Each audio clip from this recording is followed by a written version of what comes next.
All right, should be all good to go. Should be live. Just gonna take a quick old mic check on my own and see if we're still here. I see 13 of you guys already here on this Friday evening. What's going on, Mighty Saint? Hey, that's a long time. That's back in the DFS Tavern days. That's like 10, I hear myself. So we're all good there, everybody. And yet again, somebody's been here for well over like 5 years of me doing content. That says a lot in and of itself. As we get the show started yet again, thank you for the 13 of you guys here with everything you could be doing on a Friday evening. Thank you for being here and joining me. We're talking about the race at IRP. We have had a pretty phenomenal stretch in NASCAR DFS lately in terms of projections and looking towards these contests and getting drastically different from the field. Um, so I'm fairly excited about the race today. Obviously, we didn't queue due to the rain, but we had practice stuff. I do want to check one thing really fast on my end, really fast. Give me 1 second here because I have not checked anything here while I bring this stuff on the screen. If you want access to anything you see on the screen, you can get it through our subscription to our site. I'm just just checking the news really fast. Let's see. Okay, sorry, I just had to check one thing related to the Truck Series. As we get closer to the start of NFL preseason, the start of the NFL season and stuff, now I understand a lot of sites are going to be running promos as well. I'm fairly certain that we will as well in some form or fashion. But even where everything stands right now, the fact that you basically get three sites in one with any of our memberships, these are our annual price, and obviously, if you want the monthly stuff in there. But I just want to stress that you get all of our projections, my NASCAR stuff, Sheets' projections for whatever sports he's playing, whether it be tennis, League of Legends, NBA when that's back, hockey when it's back. I mean, Sheets literally plays everything. If you've noticed, he's won several, not just one, two, three, or four. I mean, many GPPs this year alone. Bobby Fye won a Millionaire Maker earlier this year. I mean, that's all of our stuff. And then you get access to SaberSim with all of our packages. It just depends on which SaberSim version you have. And then you have James's stuff with Pater Intuitive Analytics for all of the sports as well when they're here. I mean, this is basically three sites into one. I would, outside of people literally being like, well, this is exactly the price that somebody else is offering with their discounts and stuff, I would be very impressed if you could find a better value for your money in the DFS industry at the moment. I'm gonna go back and talk about the starting grid really fast. Obviously, we didn't have qualifying with rain in the area, but when we're looking at where people have been running this year, okay, let's just focus on the back of the field from Frankie all the way down to Greg. Okay, yet again, I make my own projections for everything, and roughly for today, my if there's 1v1s or people want my opinion on them, I would say default to the projections day because I don't really want to be doing a lot of what do you think of this guy, whatever, right? Due to what I'm about to say here, with everybody in this range, Frankie, Cody. I mean, you look at these teams, and the cars these guys are in.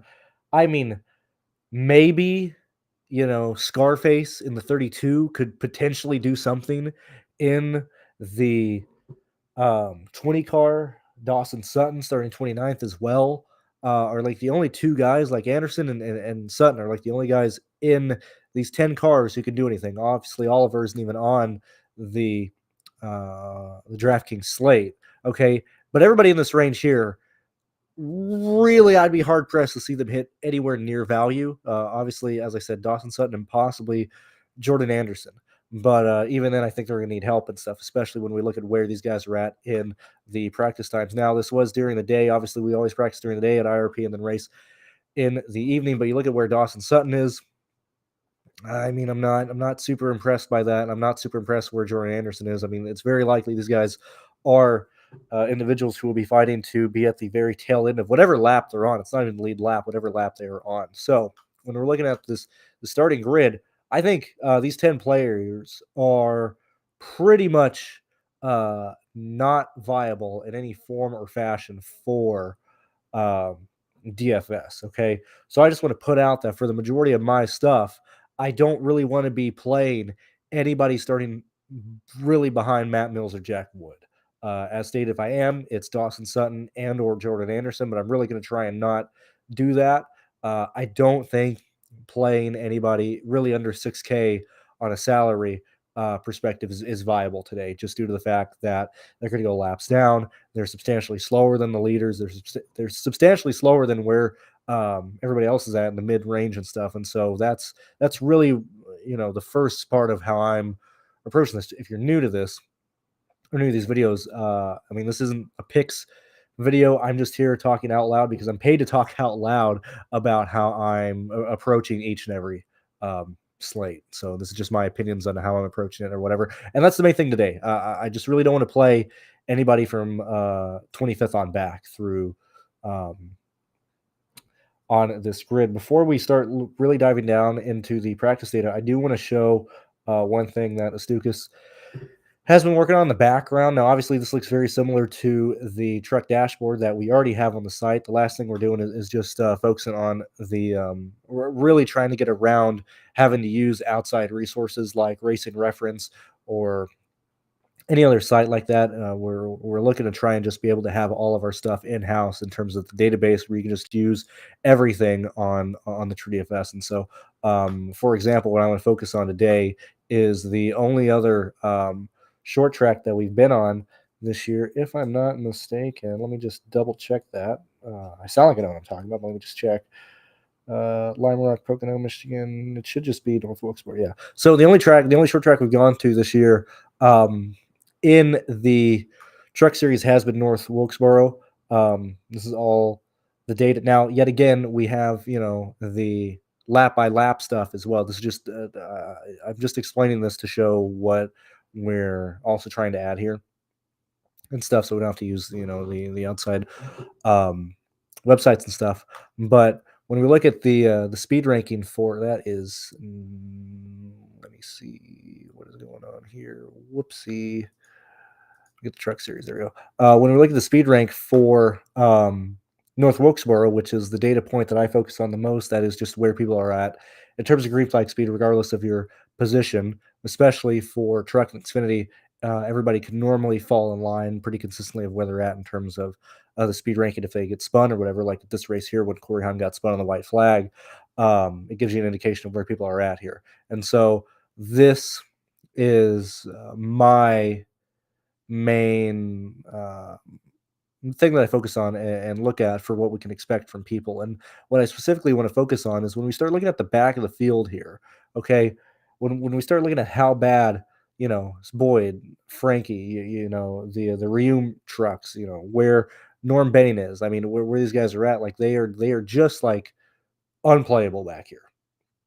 I am absolutely not a fan of playing really anybody in in the back here. And with how soft pricing is in the mid range, I don't believe we need to. This is just a work in progress. I just want to show you what we're working on. When we look at the races here for IRP and we pay attention to where the dominator points are coming from, laps led and fast laps in these individual races and stuff. Obviously, we have all of the short tracks, mainly because when we're looking at this, when Astukas looks at it, he's looking at it from a um, DraftKings contest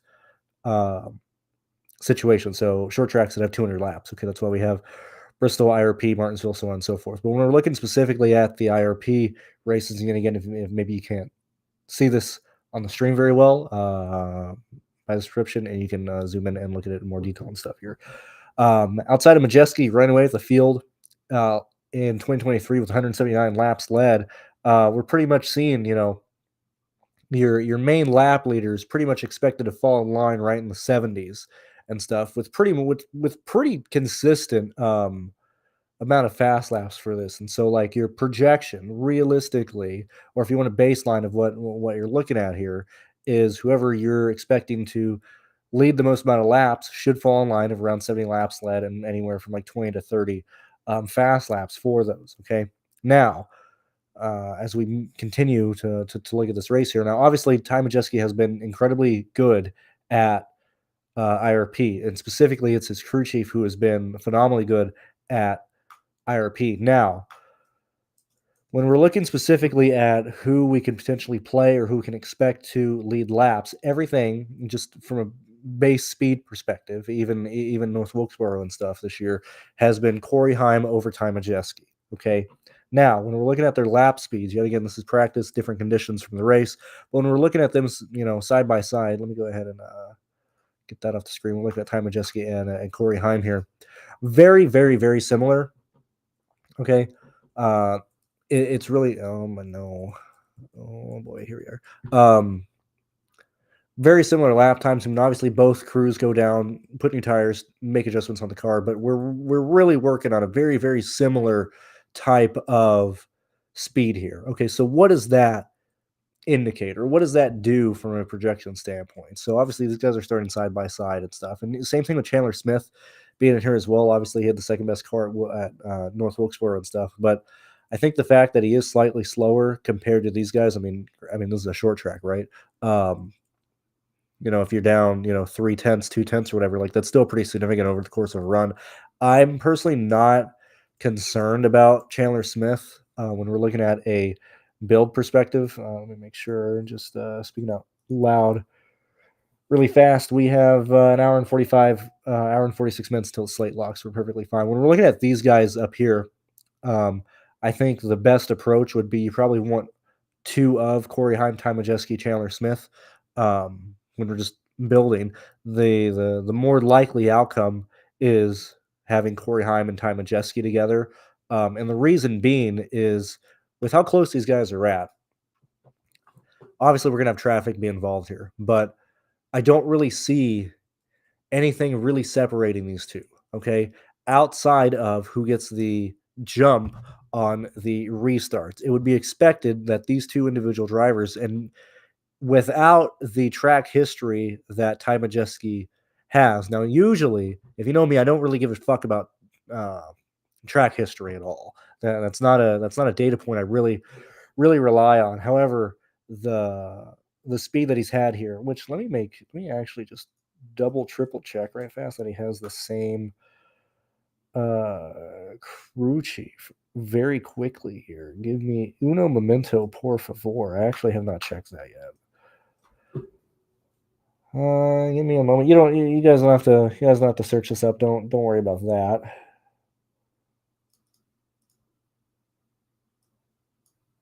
I'm just doing this really fast here. Should be John Sear. Mr. Johnny Wani. Let me just take a quick look here.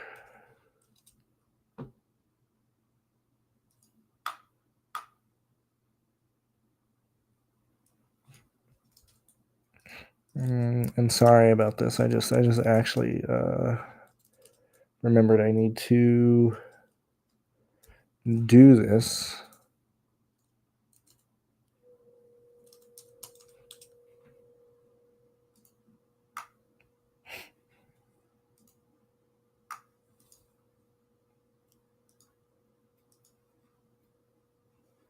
Jesus Christ, what the hell's going on here? Why is JC not working? This is exactly why we're trying to get this stupid database on here. I'm like, why is this not fucking working here?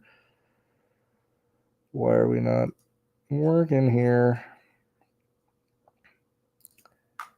Jeez Louise. I'm looking for the 99. Of course not. This shit is in order. Oh my god. Anyway, while I do this, feel free to drop any questions you might have or want me to look at from a build perspective. Not like, who do you like more, Jack Wood and or Matt Mills today? Yeah, it's still Joe Shear for Ty Majeski. I just wanted to make sure. Anywho, now that yeah, here we are. Just checking.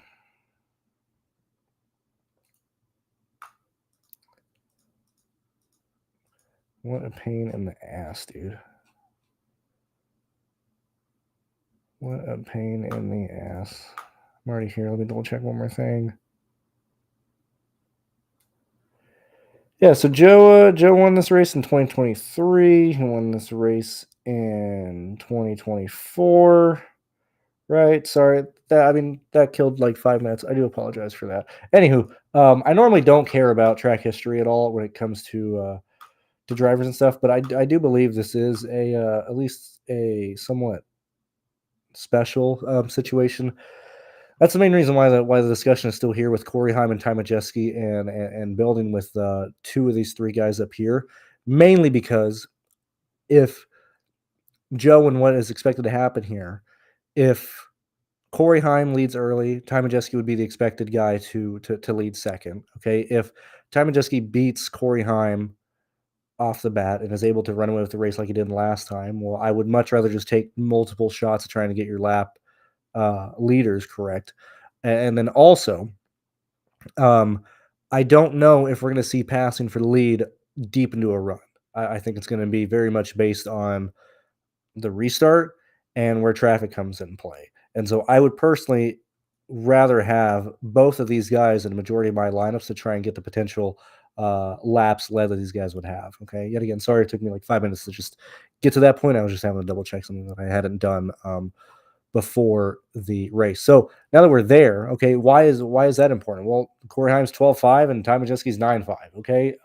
Those two together is like pretty normal amount of salary left over for your remaining four drivers. That's $7,000. As stated, I don't really want to be playing anybody from down here. I just don't think there's much.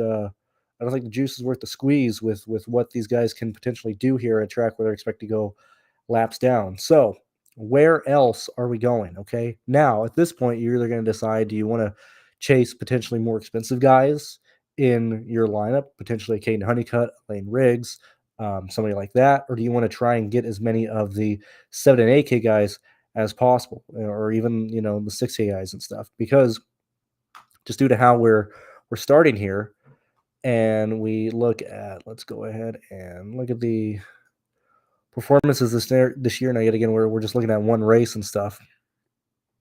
But if you notice who is having pretty decent ranking in terms of speed of where these guys are at in the back of the field. I mean, you have Stuart Friesen at 77. You have Roger Carruth starting 19th. You have,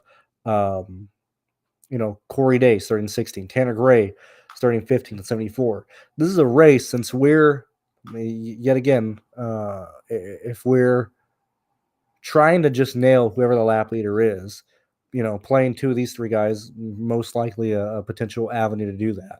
Okay.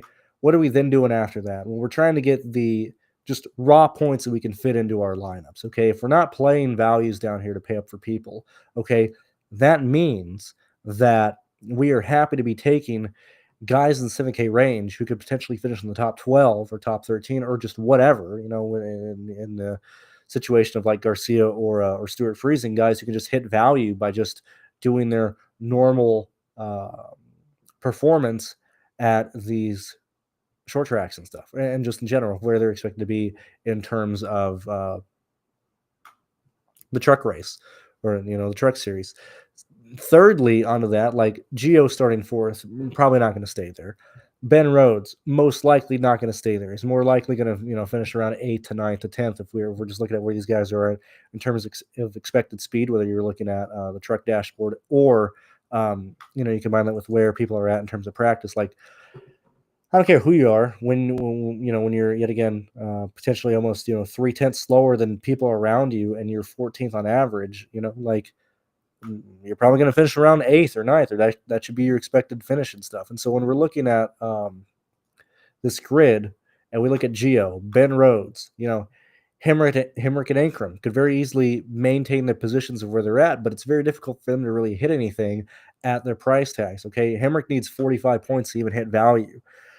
He's most likely going to get past a little bit and finish 7th, 8th or something like that. Same thing with Ankrum. Okay, so yes, you could play guys who are starting in the top 10 in this range here, but due to their price, and it's pretty much going to be It's going to be really hard for them to hit value. Okay. So as we continue on, that's why people like Caden Honeycutt are such a good play. That's why Lane Riggs. That's why potentially, Chastain, if you guys want to pay up for people, or you're paying, if you're playing the 8 and 9K range here. And so for the majority of my slate, I think the player pool is pretty much 10th to 25th.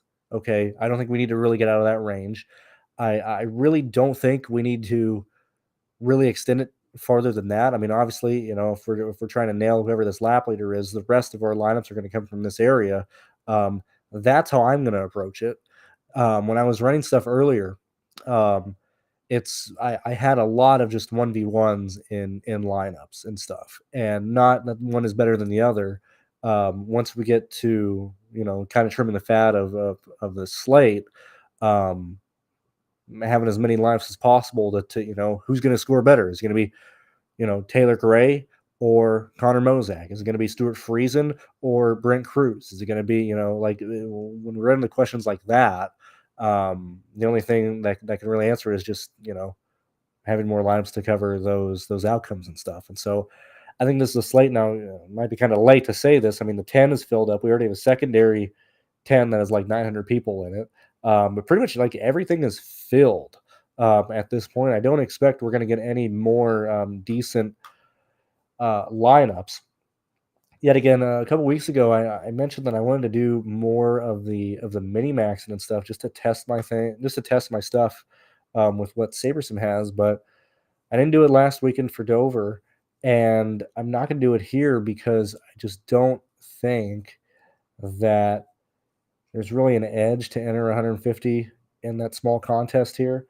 Why am I focusing on it so much? Like I want to put lineups in there um, to see over the course of 2 months or stuff to see how they perform. First time I did it was like amazing. I had like 80 of the 150 cash, but with the fact that this race is very much, it seems like a 1v1 with certain different types of builds and stuff. I just don't see a reason to do that. So I'm just putting the 350 that I'm allocating for today just in the regular stuff. Also, yet again, a very expensive weekend here. Okay, 4 slates, the 3 Indy races, and then F1 Sunday. I mean, this is just a pretty expensive week, especially if you aren't, or even if you're not doing other sports and stuff like that.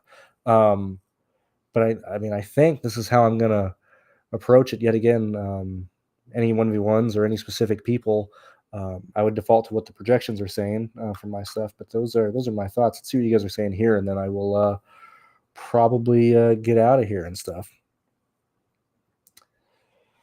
Over 100 minutes until the keyboard. Yeah, no, for real. It already did. Um, dude, the sun is rough, man. I don't know if you can see this. Mostly cloudy. I can't charge my keyboard if the sun isn't doing much. Let's go ahead and take this off while we finish the slate here. Yeah, Enzo was a good guy, dude. I miss Jeff. If you mess around with groups on Sabersim, that's more so what I'm using the Minimax for. To see all those groups. Now, I will say that I love the group. I love the group portfolio that Sabersim has added. I've used it in League of Legends, tennis, and MLB, and it has worked very, very well. I think it's a pretty decent addition. I think it's worth the money yet again. I have Sabersim Ultimate. I've had that for like 2 years at this point, so I've had pretty much access to their top line stuff for like the last 2 years. I think this is a substantial increase in what they are offering and stuff. I don't think Heim is too expensive at all. Even if you aren't using any of the 5K guys, it's still very easy to get Corey Heim and really whoever you want into lineups and stuff. The Luke Fenhouse, we'll go ahead and I'll bring this back up on the screen yet again. This is how you can potentially use some of the stuff. So off the top of my head, I'm not really crazy about Luke. Let me go ahead and see what I got him for. I have Luke for 31.25 points today. Okay, so let's go through everything related to Luke, right? Maybe that's good. Maybe it's not. Okay. I'm usually suspect of when a team that shouldn't be up top in averages is up there. And we see that he's ran, 8 laps, pretty much less than most people at Lane Riggs, Tom Majeski, Corey Heim around him. Okay. So yeah, that's bumping up his average. But usually I'm a bit hesitant, or I just don't like whenever somebody who shouldn't be up in the averages are up there. So like, whether that's good or bad, it's just paying attention to what's going on. So let's go ahead and look at the let's go and look at the North Wilkesboro race, and then hell, we can even look back at the race at IRP last year because I'm pretty sure Luke was in that and stuff. So if we look at the race at North Wilkesboro, we are looking for Luke, good old Luke. He may not have even ran. Well, I don't even know what number he was in. Hold on. Which Luke would have been in the 66. So 66 is here. Speed rank was 27. Let me make sure he ran this one. Although I don't know why he wouldn't have, because it may have. No. All right, let's take a look. Let's take a look really fast. Also, this is linked to how NASCAR sorts their stuff here. That's why Luke's name is not on there, or the driver of the 66 rather is not listed there. All right, let's see. Finished 13th. That was Luke. Wait, that was Baldwin. Yeah, that was not Fenhouse. Let's go ahead and look at more stuff here. Finished third at Michigan. 22nd at Bristol. Funhouse, right? Yeah. I mean, more in depth here. I'm not really seeing much of.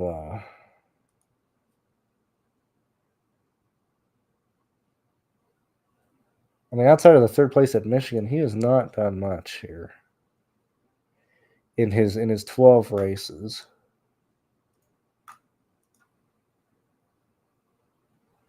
So there's really no point in looking at his Wilkesboro stuff because he didn't run there.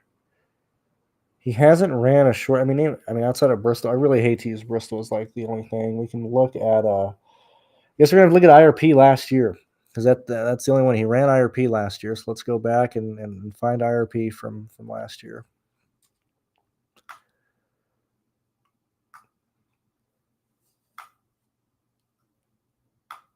He should have finished 7th here, which he did. Average his speed rank was 13.5. Okay. So let's look at his running position here. Let's find the 66. See what he does. Now, yet again, this is just answering specifically. What do we? I haven't mentioned Luke Fenhouse yet. I am for 31 DraftKings points, or like 31-2, whatever the fuck I said, and that's roughly with him finishing 11th. See if we see anything from that. Yet again, I mean, practice speeds are good.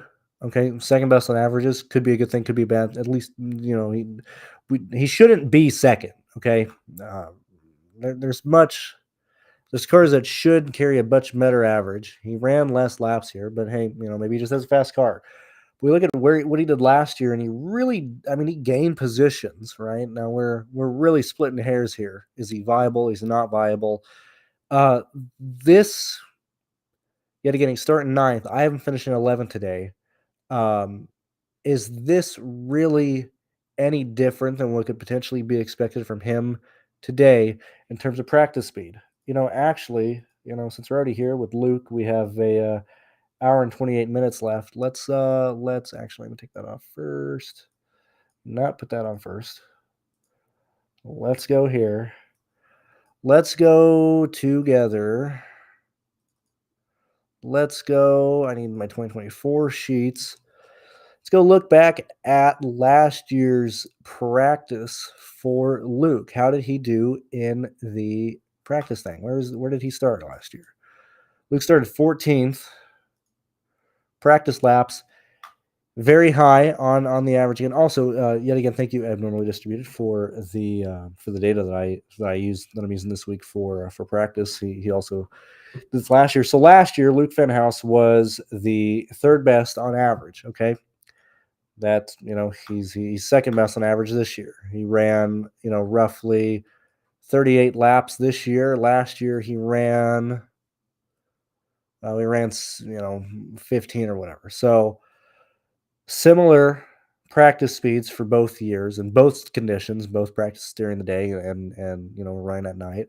Um, Started 14th at 65 last year. This year he is 65th, starting ninth. I mean, I don't I all this to say I don't have a lane on Luke at all. I haven't projected for 31 points. Like that's my opinion on him. That is a 4.8 value. If he holds into a top 10, you're looking at somebody scoring 33, 34 points. Where is our cutoff that we always take a quick gander to look at here for your top DraftKings scores here? We'll go ahead and look at the scoring ranges. So let's see, up, down, not down. Oops. Let's look from fifth to eighth here today. So what are we potentially needing to score? Fifth is 49.7, 46, 44.95, 43.45 for eighth. Ninth is 41, 10th is 40th, 11th is 38. So, all right, so let's look at Luke specifically. What does he need to hit 38 points today, right? We'll keep a fast lap in there for him. He finishes ninth today. He finishes with 35 points. Okay, that's 5.2 value potentially, in the top 8 scorers here. He finishes eighth. That's 37. He finishes seventh. That's 39. So I think the real question is, does Luke finish in the top 7? I don't think so. Um, I don't think my stuff is gonna. I mean, I have SaberSim open, or at least I did on the other one. I don't know what I have him at. I'm already here, so I guess I'll bring that up. Since I'm here, we can see what my top 1,000 lines say before I run any sims or anything like that for Luke here. So Luke is in 16% of the top 1,000 and 13% of the 5,000 lineups I made. So he's in 680, and of those 680, 168 are in the top 1,000 lineups of projected scores that I have in my stuff. So maybe that helps you, maybe it don't, but that's really all I can say there. I don't know how to pronounce your name without sounding racist. I really apologize. The guy asking about Ross and Majeski over Chastain. No matter what I say, it's going to be butchered. But everything I did for Luke, I would encourage you to do for Chastain. If you're playing Chastain, I like Lane Riggs over Chastain due to what Lane Riggs did at North Wilkesboro and what he's done in other races, and at that point, I will take the $500 discount that Lane Riggs offers over Chastain. But I don't think I'm going to be playing much. I really don't think I'm going to have two 10K plus guys in a lineup. I just don't think you need that today. I would take the uniqueness of potential lineups that you would have with Chandler Smith and Corey Heim, or Chandler Smith with Ty Majeski, or just Chandler Smith in general over Ross Chastain tonight. That's my opinion there. Yeah, the pickers have been pretty bad. I mean, yet again, that's why I'd never play just at a baseline. Now, Kraft has been queuing terrible. I mean, and he's been in the 6K range a lot. So he starts 22nd and stuff like week in and week out. I mean, even today he's starting in the 20s. But that is a hindrance, specifically for Majeski. Majeski's ran to that a couple times this year, or I say a couple when I mean like 3 or 4 times of bad pit stops, really hindering him compared to Corey Heim. But I don't know. Those are kind of my opinions. But I do appreciate bringing that up. AD past that, I can't think of anything else to really talk about today. I think that's mainly it. I've spoken my piece. I've said everything I want to. We have an hour and 22 minutes to lock. Seems like every contest worth of crap is pretty much full. Um, you have the new 5 and I guess the new 10 if you haven't entered lineups and stuff. So that's mainly it. I will see you guys tomorrow to talk about the Xfinity series and stuff. I'll see you guys for the rest of the week. Rest of the weekend here. Thank you for being here, and hopefully you do well. Hopefully all this stuff is outside of the people winning money. I hope that potentially this coverage and the fact that I've been doing this for years, whatever, encourages you to join TrueDFS, especially when the NFL season comes back around. I understand right now it's quite difficult to do that. It's literally just NASCAR and baseball. But as August comes around, as September comes here, I do hope that you join TrueDFS if you haven't done that already. I will see you guys later. Thank you for being here, and best of luck tonight. See ya.